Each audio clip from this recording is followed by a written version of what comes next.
friends, வணக்கம். Welcome to our channel. இன்னைக்கு நம்ம அட்டகாசமான ஒரு டிஷ் பார்க்க போறோம். அதுக்கு முன்னாடி நம்ம சேனல் நீங்க இன்னும் சப்ஸ்கிரைப் பண்ணாம வீடியோஸ் பார்த்துட்டு இருக்கீங்கன்னா சப்ஸ்கிரைப் பண்ணிக்கோங்க. பக்கத்துல இருக்கக்கூடிய பெல் ஐகானையும் பிரஸ் பண்ணிக்கோங்க.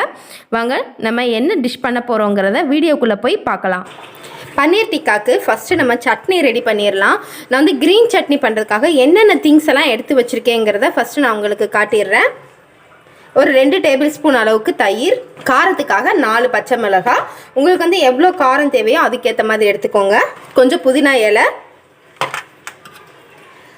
ஒரு 3 டேபிள் ஸ்பூன் அளவுக்கு வேர்க்கடலை எடுத்து வச்சுருக்கேன். இது வந்து கிட்டத்தட்ட 19 கிராம். ஹாஃப் லெமன், அப்புறம் கொஞ்சமாக வந்து கொத்தமல்லி இலை எடுத்து வச்சுருக்கேன்.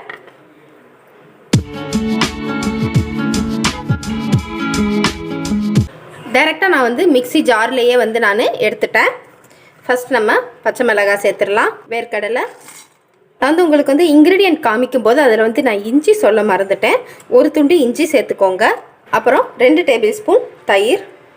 இந்த சட்னிக்கு வந்து ஹீரோவே இந்த தயிர் தான். செம்ம டேஸ்ட்டாக இருக்கும் தயிர் சேர்க்கும் போது. அதுக்கப்புறமா கொத்தமல்லி இலை, அது கூட புதினா இலை, ஒரு ஹாஃப் லெமன் வந்து பிழிஞ்சு விட்டுக்கோங்க. இப்போ நம்ம அரைச்சி எடுத்துக்கலாம். இப்போ வந்து நம்ம சட்னி அரைச்சி எடுத்தாச்சு. நம்ம இதில் வந்து உப்பு சேர்க்கவே இல்லை. நான் ஒரு ஹாஃப் டீஸ்பூன் அளவுக்கு உப்பு சேர்த்துக்கிறேன். ஃபஸ்ட்டுக்கு ஏற்ற மாதிரி வந்து நீங்கள் உப்பு சேர்த்துக்கோங்க. அவ்வளோதான், நம்ம க்ரீன் சட்னி வந்து ரொம்ப சூப்பராக ரெடி ஆயிடுச்சு. இப்போ நம்ம பன்னீர் டிக்காக்கு மேரினேட் பண்ணிடலாம். பன்னீர் டிக்காக்கு மேரினேட் பண்ணுறதுக்காக என்னென்ன திங்ஸ் எல்லாம் நான் எடுத்து வச்சுருக்கேங்கிறத ஃபஸ்ட்டு நான் உங்களுக்கு காட்டிடுறேன். பன்னீர் எடுத்திருக்கேன். பன்னீர் வந்து இது மொத்தமாக வந்து 400 கிராம் பன்னீர். அப்புறம் ஆனியன், 2 ஆனியன் வந்து இந்த மாதிரி வந்து பீஸா வந்து நான் கட் பண்ணி எடுத்திருக்கேன். அதுக்கப்புறம் கேப்சிகம், கொடை மிளகாய், இதுவும் வந்து இந்த மாதிரி ஷேப்பில் வந்து நான் கட் பண்ணி எடுத்து வச்சுருக்கேன். ஒரே ஒரு தக்காளி மட்டும் எடுத்திருக்கேன். அதையும் வந்து இந்த மாதிரி நான் கட் பண்ணி எடுத்திருக்கேன். அப்புறம் ஒரு டேபிள் ஸ்பூன் அளவுக்கு இஞ்சி பூண்டு பேஸ்ட். நம்ம வந்து ஃபஸ்ட்டு பன்னீர் டிக்கா பண்ணுறதுக்கு முன்னாடி வந்து கடலை மாவு வந்து ரோஸ்ட் பண்ணணும். அதுக்காக நான் ஒரு 50 கிராம் அளவுக்கு வந்து கடலை மாவு வந்து எடுத்து வச்சுருக்கேன். அதுக்கப்புறம் கெட்டியான தயிர். நான் மசாலாலாம் எடுத்து வச்சுருக்கேன்னு பார்க்கலாம். 2 டேபிள் ஸ்பூன் அளவுக்கு காஷ்மீர் சில்லி பவுடர் எடுத்திருக்கேன். 1 டேபிள் ஸ்பூன் அளவுக்கு ஜீரா பவுடர், அதாவது சீரக பவுடர். 1 டேபிள் ஸ்பூன் அளவுக்கு கரம் மசாலா, 1 டேபிள் ஸ்பூன் அளவுக்கு பெப்பர், அதுக்கப்புறம் ஒரு ஹாஃப் டீஸ்பூன் அளவுக்கு மஞ்சள் தூள்.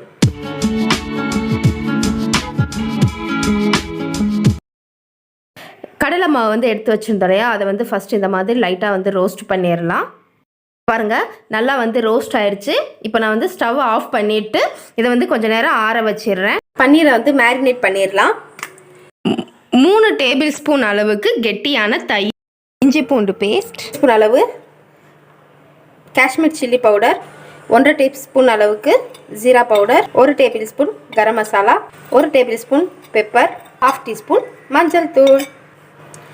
அதுக்கப்புறமா 2 டேபிள் ஸ்பூன் அளவுக்கு ஆயில். நான் வந்து ரீஃபண்ட் ஆயில் தான் எடுத்திருக்கேன். கடலை மாவு வந்து ரோஸ்ட் பண்ணி எடுத்து வச்சுருந்தேன், அதையும் வந்து நம்ம சேர்த்துடலாம். இப்போ நம்ம நல்லா இதை மிக்ஸ் பண்ணிடலாம். 2 டேபிள் ஸ்பூன் அளவுக்கு உப்பு சேர்த்துக்கோங்க. ஒரு ஹாஃப் லெமன் வந்து பிழிஞ்சு விட்டுக்கோங்க. நான் லெமன் பிழியும் போது வீடியோ கட் ஆயிருச்சு.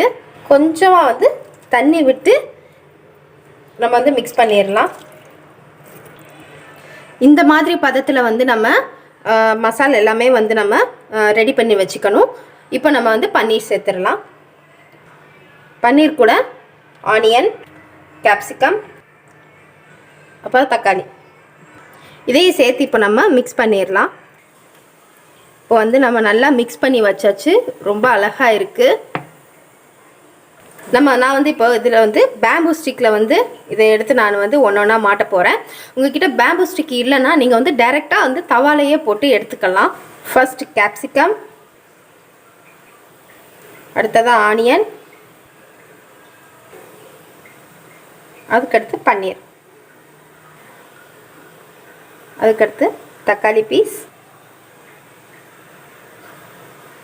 ஒரு கேப்சிகம், ஒரு ஆனியன், ஒரு பன்னீர்.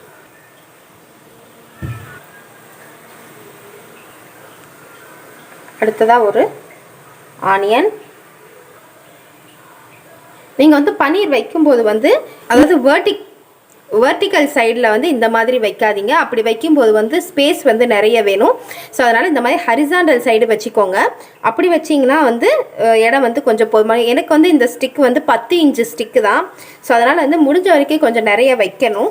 அதனால தான் நான் ஹரிசாண்டலில் வந்து வைக்கிறேன். ஓகே, இப்போ நம்ம ஸ்டிக்கில் வந்து எல்லாம் எடுத்து இந்த மாதிரி வந்து நல்லா அழகாக கோர்த்து வச்சிட்டோம் ஒரே மாதிரி. அதே மாதிரி இருக்கிற எல்லா பீசஸையும் இதே மாதிரி வந்து நம்ம ரெடி பண்ணி வச்சிடலாம். குச்சியில் வந்து மாட்டி வச்சாச்சு. இப்போ வந்து நம்ம இன்றைக்கி வந்து பன்னீர் டிக்கா வந்து நம்ம 2 விதமாக பண்ண போகிறோம். ஒரு செட் வந்து தவாவில் பண்ண போகிறோம், ஒரு செட் வந்து ஓவனில் பண்ண போகிறோம். வாங்க நம்ம பண்ண ஸ்டார்ட் பண்ணலாம். ட்ரே எடுத்திருக்கேன். இந்த ட்ரே வந்து எங்களுக்கு ஓவன் கூடயே வந்துச்சு. ஸோ இது மேலே வந்து ஆயில் தடவிடலாம். இப்போ இதில் நல்லா ஆயில் தடவியாச்சு. நம்ம வந்து குச்சியில் கோர்த்து வச்சுருந்தோம் இல்லையா, அது எல்லாத்தையுமே இப்போ எடுத்து நம்ம இதில் பேஸ்ட் பண்ணிடலாம். ட்ரேயில் வந்து அடுக்கி வச்சாச்சு.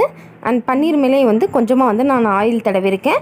இதை வந்து நம்ம இப்போ எடுத்து ஓவனில் வச்சிடலாம். இப்போ நம்ம ஓவனில் வச்சாச்சு. ஓவனில் வச்சுட்டு செட்டிங்ஸ் வந்து நான் வைக்க போகிறேன். மேலே கீழே குக் ஆகிற மாதிரி வச்சுருக்கேன். அண்ட் 180 டிகிரி செல்சியஸில் வந்து வச்சுக்கோங்க. அண்ட் 15 மினிட்ஸ் வந்து வச்சுக்கோங்க. இப்போது 15 மினிட்ஸ் கழித்து பார்க்கலாம். இப்போ வந்து தவா எடுத்துக்கலாம். தவா சூடானது வந்து 2 டேபிள் ஸ்பூன் ஆயில் விட்டுக்கிறேன். ஆயில் சூடானதும் பன்னீர் சேர்த்துடலாம். பன்னீர் சேர்த்தாச்சு. இப்போ வந்து அந்த பக்கம் இந்த பக்கம் வந்து குச்சியை பிடிச்சி திருப்பி விட்டுக்கிட்டே இருக்கணும். இல்லைனா வந்து கீழே வந்து அடிப்பிடிச்சிரும். அதே மாதிரி மேலே வந்து கொஞ்சமாக ஆயில் அப்ளை பண்ணிக்கோங்க அப்பப்போ. அப்படின்னா தான் வந்து நல்லா வந்து நம்ம திருப்பி விடும்போது செய்யும்போது ஆயில் வந்து ஈவனாக எல்லா இடத்துலையுமே நல்லா பரவும். ஒரே சைடு இருந்துச்சுன்னா வந்து அந்த சைடு மட்டுமே வந்து கொஞ்சம் வெந்திருக்கும், மற்ற சைடு எல்லாம் வேகாமல் இருக்கும். அதனால தான் வந்து கொஞ்சம் அந்த பக்கம் இந்த பக்கம் திருப்பி விட்டுக்கோங்க. இப்போ வந்து ஃபுல் ஈவனாக வந்து பன்னீர் அண்ட் அது கூட நம்ம வச்சுருந்த வெஜிடபிள்ஸ் எல்லாமே வந்து ரொம்ப அழகாக வந்து குக் ஆயிடுச்சு. இப்போ வந்து இதை வந்து நம்ம எடுத்து தனியாக வந்து ஒரு பிளேட்டில் வந்து மாற்றி வச்சிடலாம். இப்போ பாருங்கள், நம்ம வந்து தவாவில் பண்ண பன்னீர் வந்து ரொம்ப சூப்பராக நமக்கு ரெடி ஆயிடுச்சு. அடுத்து வந்து நம்ம ஓவனில் வச்சுருந்தது வந்து எப்படி இருக்குன்னு பார்க்கலாம். இப்போ நமக்கு ஓவனில் வச்சது வந்து ரொம்ப சூப்பராக ரெடி ஆயிடுச்சு. அதையும் நம்ம எடுத்து வெளியில் வச்சிடலாம். பாருங்கள், நம்ம ஓவனில் வச்சதும் அண்ட் தவாவில் வந்து பண்ண பன்னீர் டிக்கா ரெண்டுமே வந்து ரொம்ப சூப்பராக அண்ட் ரொம்ப அழகாக ரெடி ஆயிடுச்சு. பன்னீர் டிக்கா வந்து இந்த நம்ம பண்ண க்ரீன் சட்னி கூட வச்சு சாப்பிடும்போது ரொம்ப அட்டகாசமாக இருக்கும், ரொம்ப சூப்பராக இருக்கும். இப்படி வந்து நீங்களும் கண்டிப்பாக வீட்டில் ட்ரை பண்ணி பாருங்கள். இந்த வீடியோ உங்களுக்கு பிடிச்சிருந்துச்சுன்னா visas cooking home channel subscribe பண்ணுங்கள். தேங்க்யூ.